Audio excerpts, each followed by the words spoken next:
Jacques Toubon est contre, Michel Rocard est pour un avenir de la Turquie dans l'Union européenne. Les deux eurodéputés français ont bien voulu en débattre en marge de la dernière session du Parlement européen à Strasbourg et à quelques jours de la présentation, annoncée pour le 7 novembre prochain, du rapport annuel de la Commission européenne sur la candidature turque.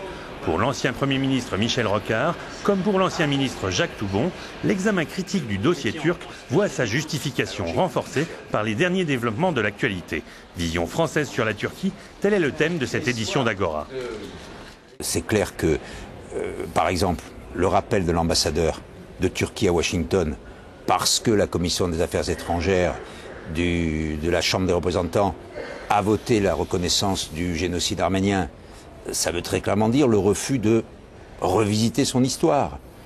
Les menaces sur le Kurdistan irakien, la continuation aujourd'hui à l'intérieur d'un certain nombre de procès, disons pour délit d'opinion, c'est une situation qui, aujourd'hui, ne me paraît pas, malheureusement, marquer un grand progrès et même à certains égards, un recul, en tout cas sur ce que j'appellerais la posture internationale de la Turquie. Tout à fait vrai. Je suis complètement d'accord. Le mot important de ce que vous venez de dire, c'est aujourd'hui. Parce que tout ça est vrai, la Turquie n'a pas de tradition démocratique. Elle est donc affligée comme quelques autres pays, dans lesquels d'ailleurs sont en train de sombrer les États-Unis, mais dans lesquels il y a Israël, qui ont un culte de l'armée et de la force excessif par rapport à ce qu'on peut attendre d'une armée ou de l'intervention de force pour régler des problèmes.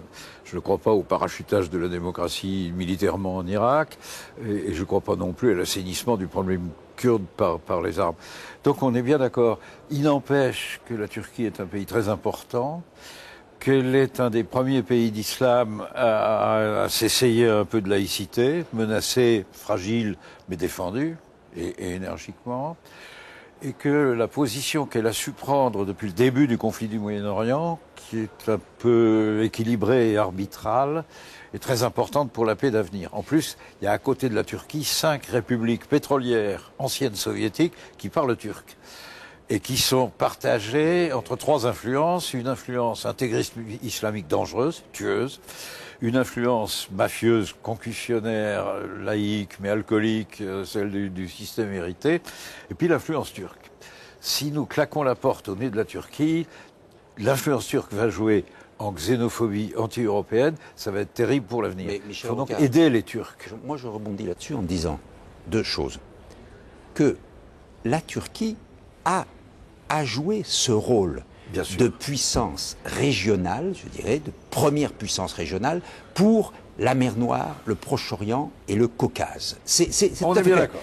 Mais que je ne crois pas qu'elle le jouera si, en quelque sorte, elle se fond dans l'Union européenne. Je pense qu'elle pourra le jouer si elle est partenaire de l'Union européenne à côté. Et l'autre considération, c'est que nous parlions de nos motifs d'inquiétude. Je pense que l'évolution intérieure, je veux dire l'évolution constitutionnelle qui vient de se produire à la suite de la victoire très large, et il faut le dire démocratique, de l'AKP. Les élections se sont très bien passées. Mais cette victoire qui entraîne des évolutions constitutionnelles, je suis un peu inquiet, parce que aujourd'hui, je dirais qu'on essaye de payer tribut aux principes laïques. Mais par exemple, l'élection du président au suffrage universel, n'est-elle pas uniquement faite pour faire sauter les verrous laïques qui, aujourd'hui, s'opposent à une sorte de islamisation de la République? Moi, je suis très inquiet du ralentissement réformateur qu'on observe chez Erdogan, qui, il y a 4 ou 5 ans, faisait tous les 6 mois passer un paquet législatif considérable, suppression de la peine de mort, interdiction de la torture à la police. C'est fini depuis 2 ans. C'est fini depuis 2 ans. Bon, c'est maintenant très ralenti.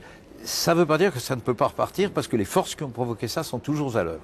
Et ce que dit Erdogan et Gül, l'actuel président, c'est nous voulons faire des des démocrates musulmans comme il y a des démocrates chrétiens. Son image est la CDU allemande. C'est une image qui mérite qu'on s'y intéresse. Et je crois que les forces démocratiques sont les forces capitalistes, sont les forces économiques et sont sa formidable communauté intellectuelle. Oui. Quand on rencontre les intellectuels turcs, on se sent en Europe. Enfin, ils sont élevés comme nous. Je connais les gens du cinéma, par exemple, et absolument. je peux dire la même chose. Tout à fait étonnant. Or, la perspective de l'adhésion est créatrice d'un flux d'investissement étranger vers la Turquie, c'est-à-dire aide à ça, et renforce les forces qui jouent dans le bon sens et qui peuvent devenir majoritaires sur la période. Si nous fermons cette porte, nous asphyxions ces forces et nous interdisons à ce mécanisme de jouer, on renvoie la Turquie à ses archaïsmes. On est dans un processus où on essaye à la fois d'attirer la Turquie vers nous et vers nos valeurs démocratiques, ce qui est une bonne chose. On essaye en même temps, très clairement, de faire des affaires avec elle. Mais que... Ce qui est aussi une bonne chose. Ce qui est aussi une bonne chose, et pour elle et pour nous. Mais, très franchement, j'ai le sentiment que beaucoup de gens ont, sur la Turquie, disons, une position hypocrite. Et c'est en ce sens que je trouve que la position de quelqu'un comme Sarkozy, ou une autre position à nous, ici, dans ce Parlement, les députés européens, UMP, qui est une position claire. Nous ne pensons pas que la Turquie doit adhérer à l'Union européenne. Cela ne nous paraît pas conforme à notre projet d'Europe politique.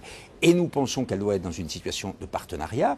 Et donc, nous en tirons un certain nombre de conséquences, par exemple, sur ne pas ouvrir un certain nombre de chapitres de négociations qui sont liés à l'adhésion elle-même, l'union monétaire, la politique régionale ou des choses comme ça.